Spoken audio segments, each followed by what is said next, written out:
로마서 1장 17절 한 목소리로 다 같이 읽도록 하겠습니다. 로마서 1장 17절입니다. 시작. 복음에는 하나님의 의가 나타나서 믿음으로 믿음에 이르게 하나니 기록된 바 오직 의인은 믿음으로 말미암아 살리라 함과 같으니라. 다시 한번. 복음에는 하나님의 의가 나타나서 믿음으로 믿음에 이르게 하나니 기록된 바 오직 의인은 믿음으로 말미암아 살리라 함과 같으니라. 아멘.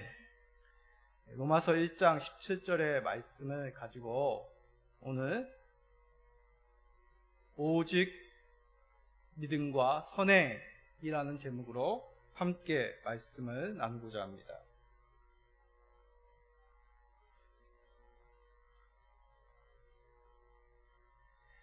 제가 이번 주에 동네 미장원에서 이발을 하였습니다. 한 곳만 이용하는데 전도하기 위해서입니다.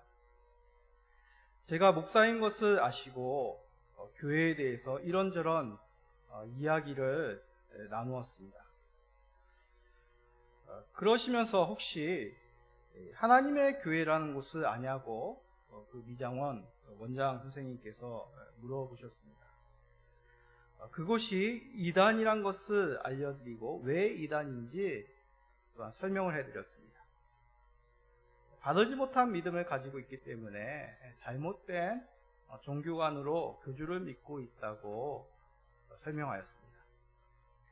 그러나 더 자세하게 알려드려도 잘 차이를 모르시고 부정적인 이야기는 도움이 되지 않기 때문에 그만 이야기를 마치고 짤막하게 기독교에 대해서 이제 설명하였습니다. 전 이발을 다 마치고 가게에 나오면서 문득 그런 생각이 들었습니다. 이단에 대해서는 어떤 곳이냐는 질문은 참 많이 받지만 정작 기독교, 예수님에 대해서 질문하시는 그런 분들은 거의 만나본 적이 없습니다. 제가 먼저 예수님에 대해서, 기독교에 대해서 설명을 하였지 만난 사람이 먼저 기독교가 어떠냐, 교회란 곳이 어떠냐 그런 질문을 잘 하지 않는다는 것이죠. 기본적으로 사람들이 이제 기독교에 대해서, 예수님에 대해서 조금은 알기 때문에 그런 의미일 수도 있습니다. 그러나 정작 잘 알지는 못하는 것이죠.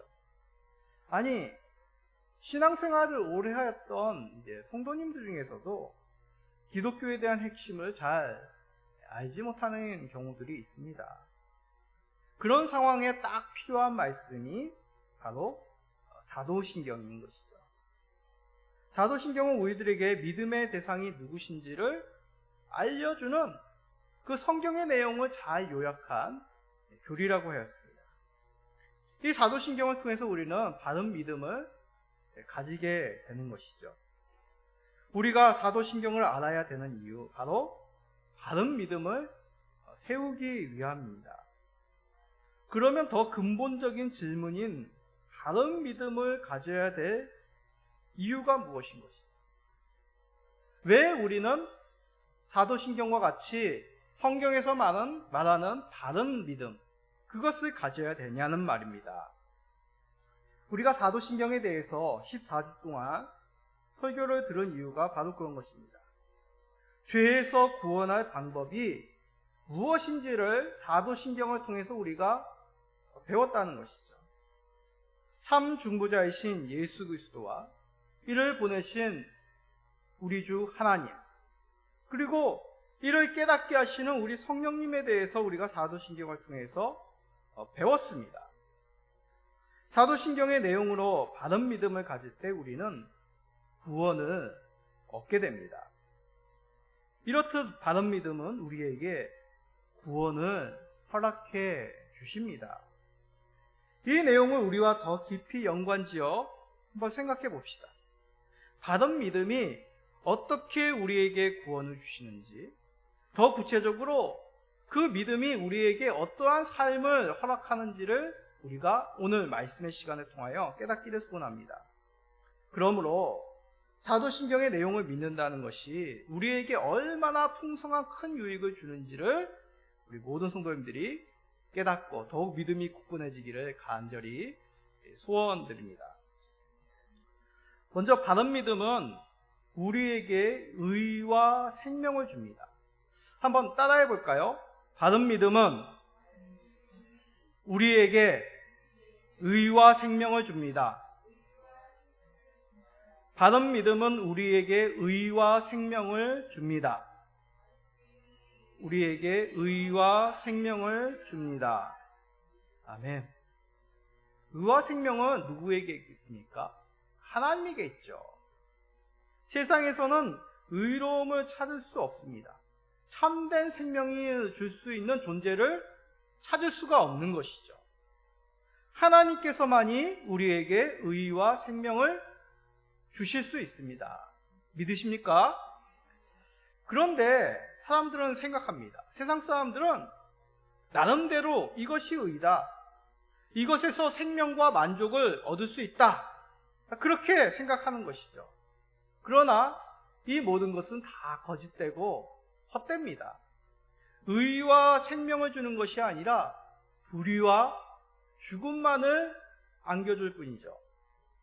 오직 의와 생명은 하나님에게로부터만 얻을 수 있습니다. 근데 그 하나님께 얻을 수 있는 방법이 바로 하나님의 의를 믿는 것입니다. 이 내용을 잘 드러내는 성경의 사건이 바로 구약 하박국서에 기록이 되어 있습니다. 자, 하박국 선지자는 이스라엘이 이제 멸망하기 바로 전에 그런 선지자입니다. 바벨론의 침략으로 고통당하는 이스라엘, 이 이스라엘을 바라보면서 이 하박국 선지자는 하나님께 의문을 품습니다. 하나님, 왜 하나님의 백성인 이스라엘이 저 하나님을 믿지 않는 바벨론에게 공격을 당하고 핍박을 당합니까? 왜 세상에는 하나님을 잘 믿는 의인들이 하나님 안 믿는 악인들에게 그렇게 핍박을 당합니까? 왜 하나님 저 악인들은 그리고 바벨론을 벌 주시지 아니하고 이스라엘과 의인들이 이 땅 가운데서 고난을 당합니까? 라고 이렇게 하박국 선지자는 하나님께 질문합니다. 이런 질문에 하나님의 대답은 속히 하나님의 뜻을 이루실 것이다 라고 하시면서 하박국 2장 4절의 말씀을 주십니다.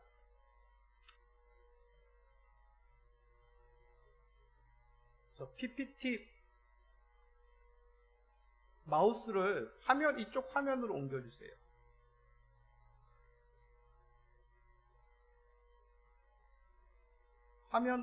이쪽 화면을 눌러주세요. 안 그러면 제가 넘길 수가 없어요. 아니요, 그게 아니에요.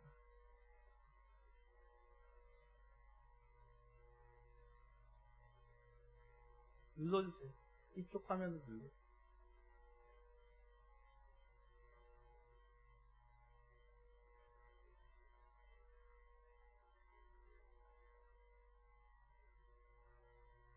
아니, 화면.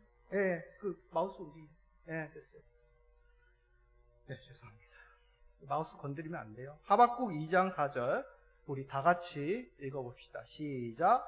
보라, 그의 마음은 교만하며 그 속에서 정직하지 못하나 의인은 그의 믿음으로 말미암아 살리라. 아멘.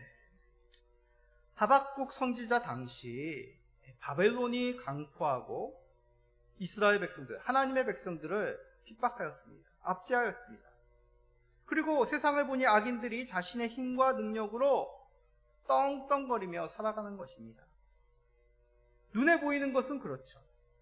그런데 지금 눈에 그렇게 보이나 의인은 어떻다고요? 하나님이 다스리시고 심판하심을 믿는 것이죠. 세상은 악인들이 득세하고 악인들이 마치 주인인 것처럼 살아가는, 우리의 눈으로 보고 우리의 피부로 느껴지는 그런 이 땅의 삶이지만 의인은 어떻습니까?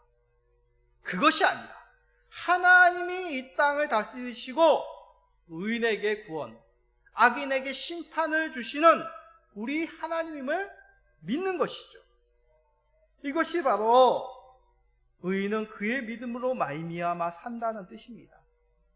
세상이 그러할지라도 하나님은 살아계시니까, 하나님은 신실하시니까 이 땅의 주인이시다, 이 땅의 참된 심판자이다 라는 것을 믿으며 의인은 살아갑니다.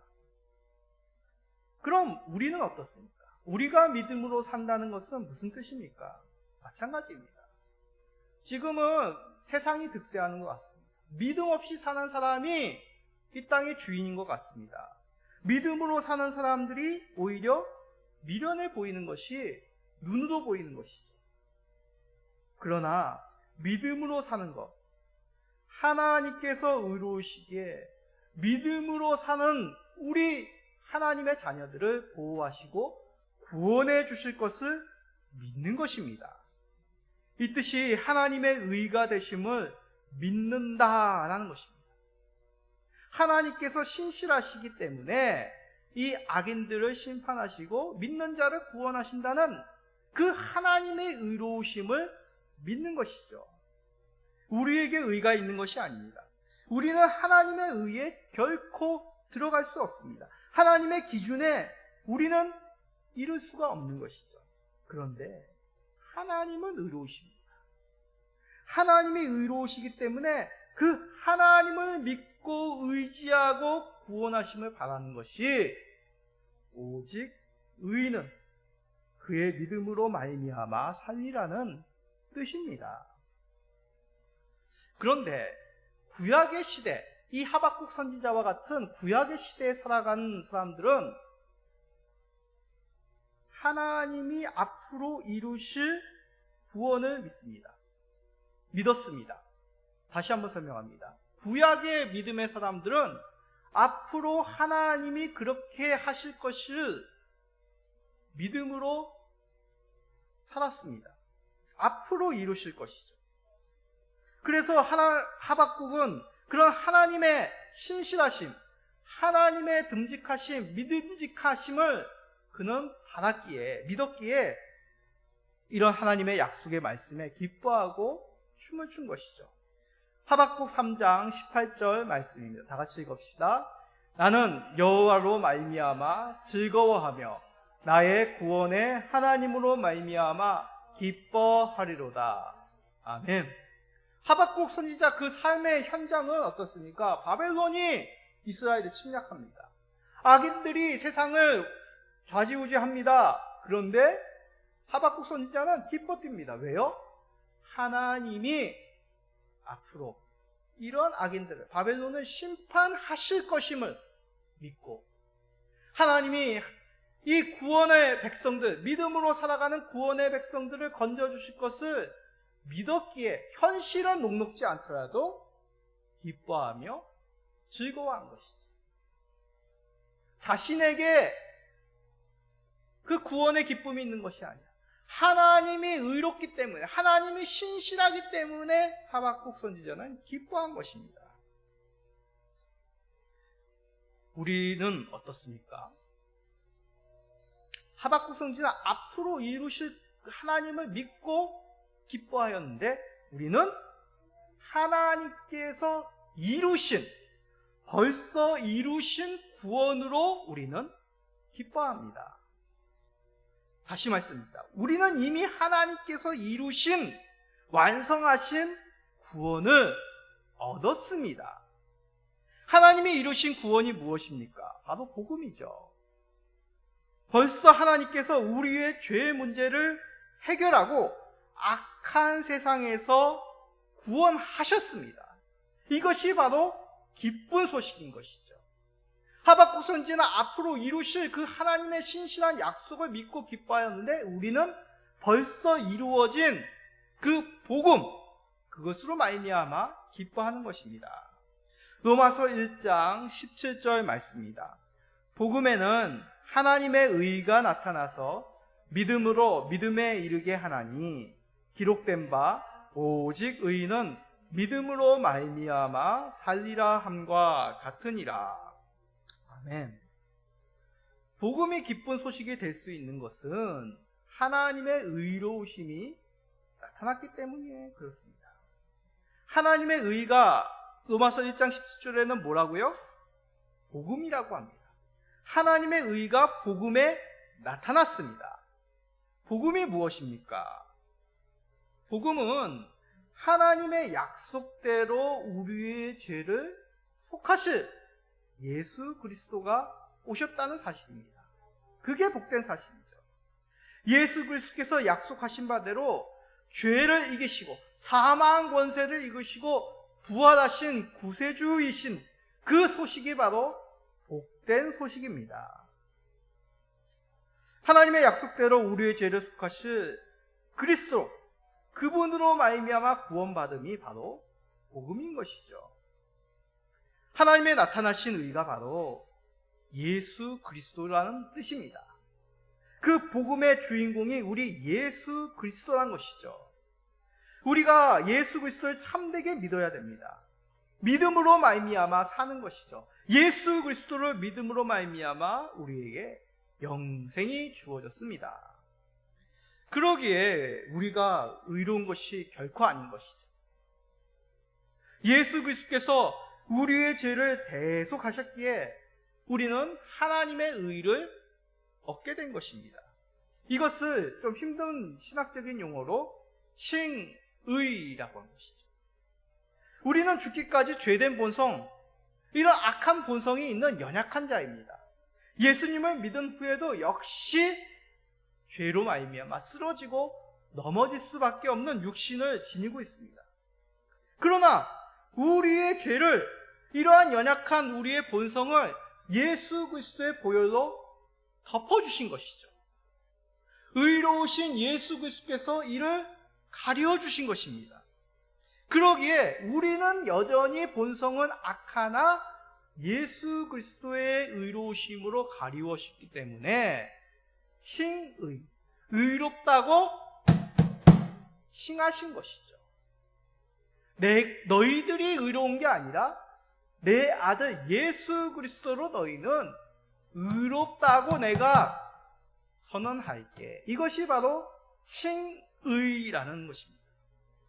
얼마나 복된 소식입니까? 자격 아닌 우리를, 의롭지 않은 우리를 예수 그리스도로 말미암아 의롭게 하셨으니 얼마나 복된 소식입니까? 그러기에 사도신경은 그렇게 자세하게 우리들에게 말씀하신 것이죠. 사도신경을 통한 바른 믿음으로 우리는 바로 예수 그리스도로 말미암은 의와 생명을 얻었음을 깨닫게 됩니다. 우리 사랑하는 성도님들은 예수 그리스도를 통해서 의와 생명을 얻었음을 참되게 믿으시기를 간절히 소원드립니다. 자, 그런데 여기서 주의할 것이 있습니다. 오직 의인은 믿음으로 말미암아 산다라는 그런 의미를 조금 더 우리는 자세히 알아야 됩니다. 오직 믿음이란 것은 라틴어로 솔라 피데라고 합니다. 솔라라는 것은 오직이고 피데가 바로 믿음이란 그런 라틴어입니다. 자, 이러한 내용으로 지금으로부터 약 500년 전에 종교개혁이 일어났습니다. 중요한 문제이기 때문에, 오직 믿음이란 것이 중요한 문제이기 때문에 이 내용으로 종교개혁이 일어난 것이죠. 잘못된 믿음을 가진 부교, 카톨릭, 그런 교황의 교권을 인정하며 마리아 숭배라든지 여러 가지 잘못된 교리 가운데 선행으로 말미암아 구원을 얻는다는 그런 잘못된 교리가 아니라 오직 믿음이라고 하는 참된 교리로 종교개혁이 일어났다는 것입니다. 이것이 참 중요한 겁니다. 이게 왜 중요하냐? 한 가지 질문을 통해 그 중요한 내용을 한번 살펴봅시다. 자, 잘 들으십시오. 우리 믿음 때문에 우리는 구원을 얻습니까? 자, 한글이 좀 어렵습니다. 자, 뭐뭐 때문에 라는 것은 무엇입니까? 뭐뭐 때문에 라는 것은 그것이 원인이 되어 그것이 까닭이 되어 그것이 근원이 되어 라고 얘기하는 겁니다. 그럼 무슨 뜻입니까? 믿음이 원인이 되어서, 믿음이 구원의 근원이 되어서 우리가 하나님 나라에 들어갑니까? 아닙니다. 우리의 믿음조차도 불완전합니다. 자, 그런 경험 있으시죠? 저는 그런 경험 많습니다. 부흥회를 참석한 날, 그 다음 날까지는 믿음이 좋습니다. 구원받았음이 확실합니다. 근데 하루 지나면 어떻습니까? 다시 예전의 삶, 믿음이 약해졌습니다. 구원받지 않은 것 같습니다. 오늘의 믿음과 내일의 믿음이 다른 것이 우리의 현실입니다. 믿음 때문에 우리가 구원받는다면 믿음 좋을 때는 구원받고 믿음이 약할 때는 구원받지 못한다는 그런 뜻이 됩니다. 맞습니까? 그렇지 않죠. 구원이 하나님께 있는 것이 아니라 나에게 있다는 뜻이 되는 것이죠. 돌을 많이 닦아서 신령하고 돌을 많이 닦지 않으면 신령하지 않는 그런 이방 종교, 타종교의 모습과 같게 됩니다. 그러기에 오직 믿음이란 뜻은 우리가 가진 믿음은 통로이고 구원의 능력은 그 믿음의 대상이신 우리 주 예수 그리스도께 있다라는 것이 오직 믿음이라는 것입니다. 자, 이 뜻을 구약의 한 사건을 통하여 좀 더 쉽게 설명하겠습니다. 바로 믿음 하면 떠오르는 구약의 인물이 누굽니까? 아브라함이죠. 믿음의 조상 아브라함입니다. 자, 창세기 15장 6절입니다. 아브라함이 여호와를 믿으니 여호와께서 이를 그의 의로 여기시고, 하나님께서, 이 말씀은 하나님께서 아브라함에게 나타나셔서 약속하십니다. 내 씨로 말미암아 너는 창대하게 될 것이다. 근데 아브라함의 현실은 어떻습니까? 이 당시만 하더라도 이삭을 얻지 못하였습니다. 그의 나이는 점점 늙어가서 100세 가까이 되었죠. 그랬더니 이 하나님께서 아브라함을 데리시고 밖에 나가셔서 별을 보게 하십니다. 네 자손이 이렇게 별과 같이 창대하게 되리라 라고 하나님이 아브라함에게 말씀하신 것이죠. 아브라함이 그 하나님의 말씀을 보고, 하나님이 보여주신 그 별을 보고 어떻습니까? 하나님을 믿습니다. 하나님의 말씀, 하나님의 약속을 믿는 것이죠. 여호와께서 이 아브라함의 믿음을 의로 여기셨다라고 말씀합니다. 그러기에 아브라함이 가지고 있는 그 믿음이 통로인 것이죠. 하나님을 믿는 것입니다. 믿음 자체가 아브라함으로 의롭게 한 것이 아니라 하나님을 믿는 통로로서, 믿음이라고 하는 통로로서 하나님을 신뢰하니 하나님께서 의로 여기신 것입니다. 그 믿음 보시고 의로 여기신 분은 우리 하나님이시죠. 믿음 자체가 아브라함을 의롭게 하지 못하였다는 것입니다. 아브라함이 가지고 있는 믿음은 하나님의 의를 얻게 되는 통로에 불과합니다. 이 차이가 500년 전 종교개혁을 일으킨 겁니다. 우리가 잘 아다시피 종교개혁의 시작은 마르틴 루터 목사님으로부터죠. 비텐베르그 신학 교수였던 이 비텐베르그 교회당에 붙여진 95개조 반박문으로 이 종교개혁이 시작이 됩니다. 가톨릭 사제였던 이 마르틴 루터 목사님, 신부님은 이 비텐베르그 신학교 교수였던 시절부터 철저하게 자신의 죄 문제로 인하여 괴로웠던 사람입니다. 그런데 신학교 교수이고 목사이고 누구보다도 거룩한 삶을 살기에 힘썼지만은 자신의 그런 노력, 자신의 어떤 직위, 어떤 그 모든 삶의 흔적들이 자신의 죄의 문제를 해결할 수 없음을 깨달았습니다. 하면 할수록 그 자신의 힘을 의지할수록 자신이 선행을 더 많이 할수록 괴로움만 더 쌓인 것이죠. 왜요? 죄된 본성은 그대로이기 때문에. 그런 루터는 신학교 교수를 재직하며 이 로마서를 읽던 중에 오늘 본문 로마서 1장 17절 말씀을 보고 깨닫게 된 것입니다. 오직 의인은 믿음으로 살리라. 이 말씀을 읽고 어떤 우리의 선행, 당시에 또한 카톨릭에서 면죄부란 것을 발급하였는데 그러한 종이 쪼가리로는 결코 우리의 죄가 살 수 없다는 것을 깨달았습니다. 면죄부란 것이 무엇이냐? 카톨릭에서 그 당시에 죄가 사면되기 위해서는 금전이나 헌물을 통하여서 이 죄가 사면받았다는 이 면죄에서 이 면죄부라는 것을 발급하게 되는 그런 제도가 있었습니다. 이러한 제도에 대해서 이 하나님의 말씀에 비춰보니까 아닌 것이죠. 신학교 교수의 양심을 묵과할 수 없어 그 신학 논제, 이 내용에 대한 논제거리, 토론거리를 교회당 문에 붙인 것이 바로 그 유명한 마르틴 루터 목사의 95개조 반박문입니다. 그 이후로 우리가 알고 있는 종교개혁이 유럽사회에 불일듯 일어나게 된 것이죠. 우리의 행위, 면죄부, 어떤 선행이 아니라 믿음조차도 그 믿음 자체가 우리로 구원을 주는 것이 아니라 오직 예수 그리스도, 그 예수 그리스도께 가는 유일한 통로인 오직 믿음으로 구원을 얻는다는 것이 로마서 1장 17절 말씀임을 그는 깨닫게 된 것입니다. 예수 그리스도를 붙잡는 것, 오직 믿음입니다.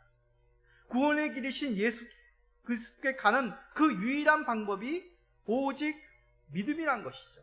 사망에서 생명으로 옮겨지는 그 길은 예수 그리스도인데 그 예수 그리스도로 말미암아 사망에서 생명으로 옮길 수 있는 유일한 통로, 예수 그리스도를 붙잡는 통로가 바로 오직 믿음이란 것입니다. 결코 행위로서 하나님의 의를 이룰 수가 없습니다. 믿음 자체가 우리에게 구원을 주지 못합니다. 참된 믿음은 의와 생명을 얻게 해야 되는 그 유일한 통로요, 유일한 구원의 방법인 것이죠. 그래서 로마서 10장 9절은 이렇게 말씀합니다. 내가 만일 내 입으로 예수를 주로 시인하며 또 하나님께서 그를 죽은 자 가운데서 살리신 것을 내 마음에 믿으면 구원을 받으리라. 아멘. 구원을 주시는 분이 누굽니까? 하나님께서 그를 죽은 자 가운데서 살리신 것, 예수 그리스도, 그가 사망 권세를 이겼기에 이것을 믿음이라는 방법으로 얻는다고 말씀하는 것이죠. 이것이 오직 믿음이란 뜻입니다. 오직 믿음의 참 의미를 우리가 이렇게 알게 됐다면 우리는 대상 없는 믿음, 공로주의를 우리는 조심할 수 있습니다. 그저 믿기만 하면 구원을 얻는다. 어떻게 보면 참 좋은 믿음 같습니다. 큰 믿음 같이 보입니다. 그런데 조심해야 됩니다. 대상도 없이 무조건 믿는 것, 그것은 바른 믿음이 아닙니다. 말씀에도 없는 행동을 하면서 그것이 큰 믿음이다. 성경은 그렇게 말하지 않습니다. 무엇인가 큰 일 하면 큰 믿음으로 인정받는 것 결코 아닙니다. 두 랩돈을 드린 과부를 생각해 보십시오. 예수님이 성전에서 보니 두 랩돈을 드린 과부, 그 과부를 보시면서 뭐라고 합니까? 큰 믿음이라고 얘기하십니다. 왜 그렇습니까? 세상의 눈으로 보기에는 작지만은 그 과부에게 있어서는 전부였습니다. 그 뜻은 하나님께 전적으로 의지하고 하나님을 신뢰한다는 것이 그 여인이 드린 두 랩돈의 의미였던 것이죠. 자신의 삶을 책임져지고 누구나 하나 이 과부를 돌보지 않지만 하나님께서 나를 돌보시기 때문에 내 전부를 드립니다. 그것을 하나님께서는 보시고 예수님께서는 보시고 큰 믿음이라고 하신 것입니다. 예수 그리스도가 주이심을 전적으로 신뢰하고 따르는 것, 이 방법이 오직 믿음이란 것입니다.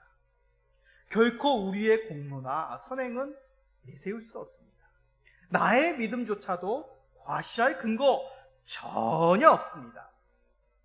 우리 모든 성도님들은 우리의 믿음이 아니라 오로지 예수님이 그리스도이심을 자랑하시는 참된 믿음, 오직 믿음을 가지시는 우리 모든 성도님 되시기를 간절히 축원드립니다. 자, 그러면 우리가 한 가지 의문이 생기죠. 솔직히. 그럼 우리가 열심히 믿음으로 사는 것, 열심히 선행을 하고 열심히 신앙생활하는 것, 그건 아무런 의미가 없는 건가요? 라는 생각이 듭니다. 그렇죠. 오직 믿음이라고 했는데 그냥 믿습니다. 하나님 말씀 잘 읽고 기도 열심히 하는 것, 그것으로 끝 아닙니까? 예수님 믿으면 다 구원받았으니까 그것으로 끝 아닙니까? 뭐 더 열심히 인정도 안 해주는데 똑같다는데 열심히 할 필요가 뭐가 있습니까? 우리의 믿음은 그저 통로에 불과하다는데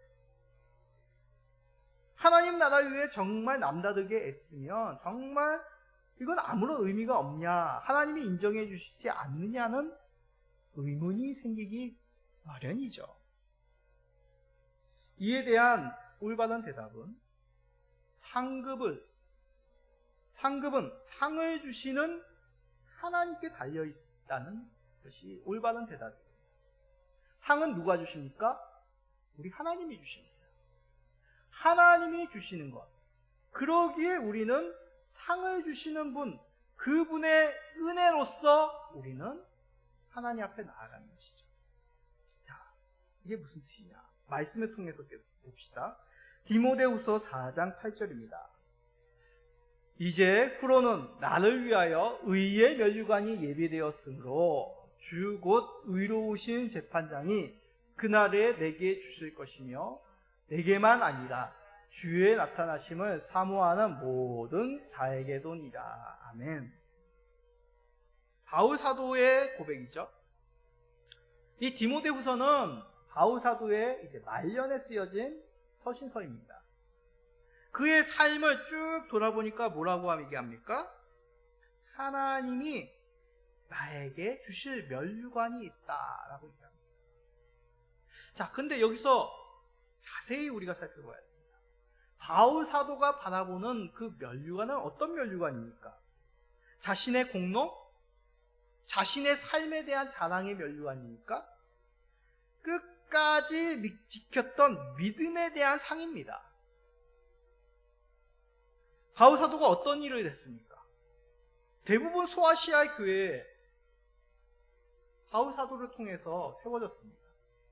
소아시아와 유럽에까지 복음을 전한 사도가 바울 사도입니다.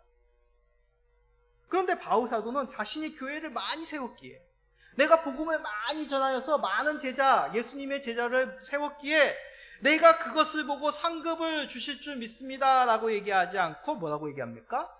믿음을 끝까지 지키며 수고하였기에 나에게 상을 주신다라고 그렇게 얘기합니다. 다시 말해서 주께서 말씀하시는 상급은 예수 그리스도와 동행하는 삶, 예수 그리스도 안에서 접붙여진 그 믿음의 삶으로서 그 상급을 얻게 된다라고 말하는 것이죠. 대표적인 말씀이 무엇입니까? 바로 예수님의 비유, 그 유명한 포도나무와 가지의 비유입니다. 요한복음 15장 5절입니다. 나는 포도나무요 너희는 가지라. 그가 내 안에 내가 그 안에 거하면 사람이 열매를 많이 맺나니 나를 떠나서는 너희가 아무것도 할 수 없습니다. 예수님께서 말씀하신 그 포도나무 누구겠습니까? 예수님이죠. 가지는 누굽니까? 바로 하나님의 백성들, 우리들입니다. 성도들입니다. 근데 이 가지가 열매를 많이 맺을 수 있는 비결이 뭡니까? 포도나무 안에 거하는 것, 포도나무에 접붙여져 있는 겁니다. 당연하죠. 가지가 떨어져 있으면 말라서 비틀어지지, 그 가지가 굵은 싱싱한 그 포도나무에 딱 붙어 있으면 주렁주렁 맛있는 열매를, 포도나무의 열매를 맺게 되는 것이죠. 마찬가지입니다.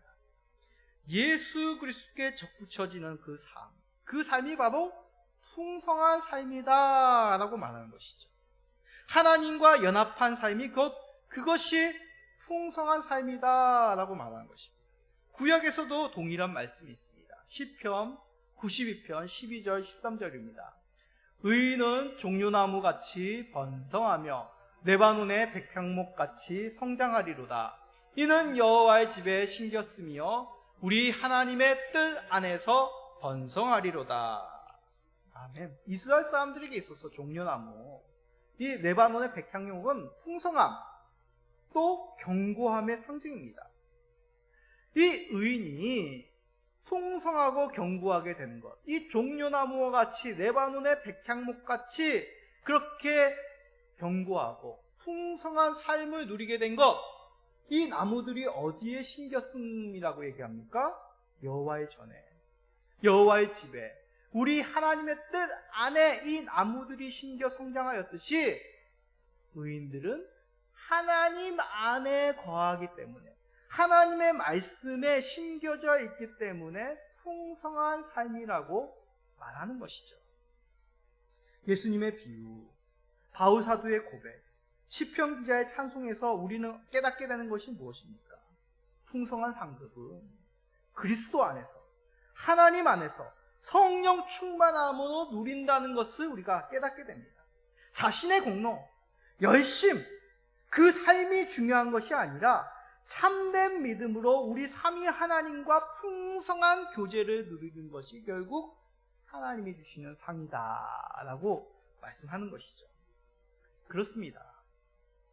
오직 의인은 믿음으로 살리라는 그 말씀은 결코 우리 지금의 삶과 무관하다. 믿음 외에 다른 것은 결코 필요 없으니 그냥 되는 대로 살아라. 마음의 종욕대로 그냥 이끄는 대로 살아라. 그 뜻이 결코 오직 믿음으로만이란 뜻이 아니란 얘기입니다. 오직 믿음으로 산다는 것은 믿음이 예수 그리스도의 생명을 얻는 유일한 통로라는 것입니다. 믿음이 있으면 아무렇게나 살아도 된다는 뜻이 아니라 참된 믿음으로 하나님과 동행하고 그리스도의 빛 되심, 그리스도의 사랑 되심을 이웃에게 섬김을 통하여, 선행을 통하여 살아가는 것, 이것이 바로 오직 믿음으로 사는 삶이라고 우리에게 가르치신 것이죠. 500년 전에 이것을 지키기 위하여, 이것을 성도들에게 바르게 가르치기 위하여 종교개혁이 일어났습니다. 말이 종교개혁이지 전쟁이었습니다. 그 당시에 왕과 귀족들은 카톨릭을 따랐죠. 그러기에 이 마르틴 루터 목사님과 같이 오직 믿음, 성경을 쫓아 하나님의 기록된 말씀 가운데 살아가는 자들을 박해하고 죽이고 화형시키고 이단으로 정죄하는 그러한 피가 철철 피비린내 나는 사건이 종교개혁의 사건이었습니다. 왜 그렇게 목숨을 희생하면서까지 싸워나가는 것입니까? 오직 믿음으로 살기 위해서입니다. 공로, 어떤 선행, 어떤 우리들의 경제적인 능력, 어떤 우리들의 권력, 큰 업적이 아니라 오직 구원자의 신 예수 그리스도를 붙잡는 통로, 유일한 통로가 믿음이란 것을 삶 속에서 누리기 위해, 삶 속에서 충만하게 하나님과 동행하기 위해 그 믿음으로 삶을 지켜난 것이죠. 선행은 우리의 공로를 자랑함이 아니라 참된 믿음의 자연스러운 삶입니다. 점점 바른 믿음으로 살아가는 그 삶이 희귀한 때입니다. 믿는다고 얘기하지만 정문작 주님께서 믿음을 보시겠냐는 안타까운 하소연이 들리는 시대가 바로 이 시대입니다. 특별히 지금 코로나19 시대입니다. 사람들이 자신의 몸 더 간수하기에 더 힘쓰는 시대입니다. 그럴 때 우리는 오직 믿음으로 삶으로 믿음의 아름다운 삶의 열매를, 그 그리스도의 사랑을, 그리스도의 의로우심과 평강을 주변에게 널리 전할 수 있는 또한 시기이기도 합니다. 우리 사랑하는 에덴 시민교회 성도입니다. 그리고 온라인으로 드리는 우리 모든 성도입니다. 예수 그리스도 안에 있는 의와 생명을 참된 믿음으로 얻게 되었음을 감사히 여기시기 바랍니다. 그리고 이 얻게 된 그리스도 안에서의 의에 합당한 선한 삶을 살아가시기를 예수 그리스도의 이름으로 간절히 축원드립니다. 아멘.